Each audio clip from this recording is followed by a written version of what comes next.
Salut à tous, c'est Hervé, j'espère que vous allez bien. Aujourd'hui, une recette qui va vous plaire, j'en suis sûr. Il s'agit d'une spécialité du centre Val-de-Loire, le pitivier. Vous connaissez peut-être la version fondante, il existe également la version feuilletée. C'est celle qu'on va faire aujourd'hui. Et moi, je vais vous montrer comment on réalise une pâte feuilletée express. Donc sans temps de repos, très rapide, en 30 minutes, vous avez une pâte feuilletée maison. Plutôt cool. Et restez bien avec moi car je vous amène au moulin des Gaux. C'est un moulin qui fabrique de la farine à partir du blé. Donc on va apprendre plein de choses sur la fabrication de la farine, des choses qu'on n'a jamais vues jusque-là. Et sur place, en plus, j'ai eu la chance de rencontrer un expert du pitivier reconnu et prisé. Donc c'est parti, on attaque la recette. Alors on commence par la farine dans le bol du robot, le beurre très froid, coupé en morceaux, un peu de sucre, je mets 3 cuillères à soupe de sucre et voilà, une demi-cuillère à café de sel. Et là, je vais commencer à mélanger l'ensemble. Là, vous voyez la texture, on a des morceaux de beurre à l'intérieur et c'est très bien, c'est ce qu'on veut. On veut garder les morceaux de beurre entiers. On va ajouter de l'eau qui est glacée également et je vais continuer à mélanger jusqu'à la formation d'un amalgame au niveau de la pâte. Voilà, on a la bonne texture. Alors, vous voyez, c'est vraiment pas homogène. On a des morceaux de beurre entiers dans cette pâte, mais c'est ce qu'on recherchait. Alors, on va fariner le plan de travail. Je vais former une boule. Le fait d'utiliser des ingrédients froids et mis au congélateur 15 minutes avant de commencer la recette va vous éviter le temps de repos au froid. Donc là, j'ai une feuille A4. Vous vous demandez ce que je fais avec. Eh bien, je la coupe en deux et je vais la scotcher sur mon plan de travail. Comme ça, j'ai 60 cm. C'est mon repère puisqu'on va étaler la pâte. Comme ça, on pourra la replier à chaque fois sur à peu près 20 cm. Ok, on y va. On commence à aplatir la pâte feuilletée. Quand on a nos 60 cm de pâte, on va rabattre un tiers.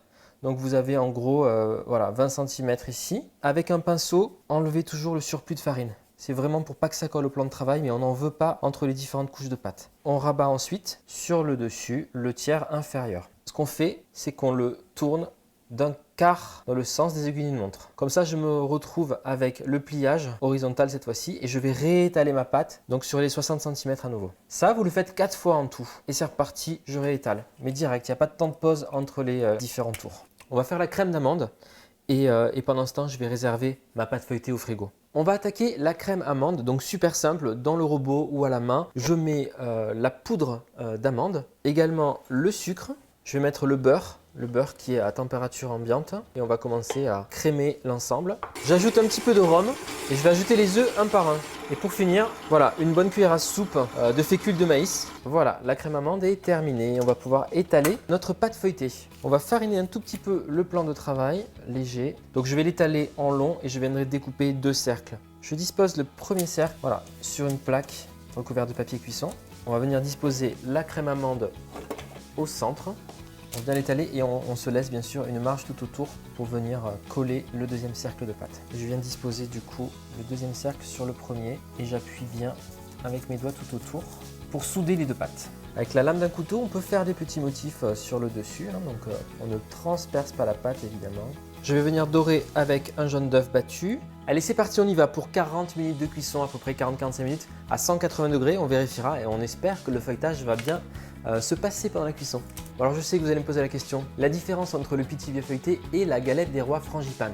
Eh bien tout simplement, c'est que dans la crème amande, on vient ajouter de la crème pâtissière pour la frangipane. Là, on est sur une crème amande tout court. Voilà. Bon, on va découper une tranche et regardez à l'intérieur de notre pitivier. Donc vous voyez en tout cas le feuilletage et on a une garniture généreuse et un effet feuilleté comme on a recherché avec cette pâte feuilletée express. Bon, je vous l'avais promis en début de vidéo, alors maintenant suivez-moi, on va au moulin des Gaux en apprendre plus sur la fabrication de la farine de blé. Salut à tous, c'est Hervé, je suis dans un champ de blé dans le centre Val-de-Loire et pour cette nouvelle recette régionale, ce sera donc le pitivier. Je vais d'abord me rendre dans un moulin pour en apprendre plus sur la fabrication de la farine à partir des grains de blé. Bonjour Yvon. Bonjour. Vous allez bien? Très bien. On est dans un cadre superbe, donc c'est votre moulin derrière nous. Tout à fait. Et dans votre main, vous avez du blé. Voilà. Comment on obtient cette fameuse farine, notamment la T45? C'est vrai qu'il y a plusieurs étapes. Là, par exemple, on a reçu le grain directement. Pour le stocker dans le moulin, on le nettoie une première fois, on enlève toutes les poussières, toutes les impuretés qu'il peut y avoir autour. Ensuite, on le stocke. Pour chaque variété de blé, on réalise la même chose. Ouais. Et ensuite, pour faire justement cette farine type 45, on fait un assemblage de variétés. D'accord. Alors, une fois qu'on a mélangé ces variétés, on renettoie le grain et ensuite, on va le mouiller pour que derrière, le blé soit facilement travaillable au moulin. Alors Yvon, on me pose souvent la question, quel type de farine je dois utiliser pour ma pâtisserie, pour faire mon pain, etc. etc. Il y a différents types, la T45 jusqu'à la T 150. 150. Et entre, il y a plusieurs types de farine. Alors est-ce que vous pouvez nous expliquer simplement à quoi ça correspond, ce fameux T45, 55, etc.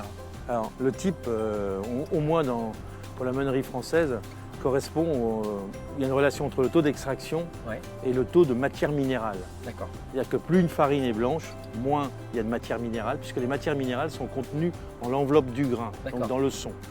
Plus on va vers une mouture complète du grain, plus le taux de cendre sera élevé. Bonjour Cyril, comment ça va? Je vous aurais bien serré la main, mais ça va être compliqué. Oui, un petit peu. Bon, on a deux sortes de pithiviers ici, c'est ça? C'est cela, oui. Et vous les fabriquez localement? Donc localement, oui, à Bonne-la-Rolande, on est à 15 km de Pithiviers, donc c'est vraiment très local. Génial. Et donc c'est un peu la spécialité de la maison? Spécialité de la maison, oui, bien sûr, puisqu'on a gagné le concours du Pithivier. Donc, excellent. Voilà. Alors dites-nous, alors ça c'est la version… Version glacée, d'accord. Pithivier fondant glacé. Ouais. Voilà. Et celui-là, le Pithivier feuilleté, un peu plus connu en France, mais celui-là, elle mérite à être très très connu aussi.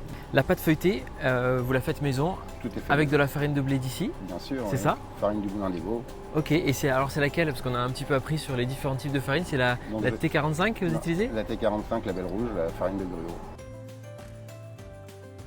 Bon Cyril, j'ai envie de commencer par le fondant. Allez. Ah, je fais des petites parts. Hein. Oui.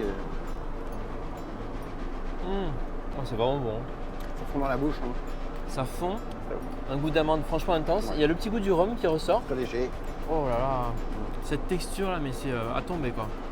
Allez, on goûte le feuilleté. Donc là, ça va être un croustillant avec la pâte et moelleux à l'intérieur avec la crème d'amande. Oh là là. J'adore ce goût d'amande, c'est vraiment très bon. C'est exactement la même préparation. Un peu de choses près. Un peu de choses près, oui. Il y a du rhum encore? Il y a du rhum aussi. Bon bah Cyril, je me suis régalé. Un grand merci de nous avoir fait déguster ces deux sortes de pithiviers. C'était un vrai plaisir pour moi. J'hésiterai pas à passer vous voir à la pâtisserie. C'est gentil. À bientôt. À bientôt. Allez, merci. Au revoir.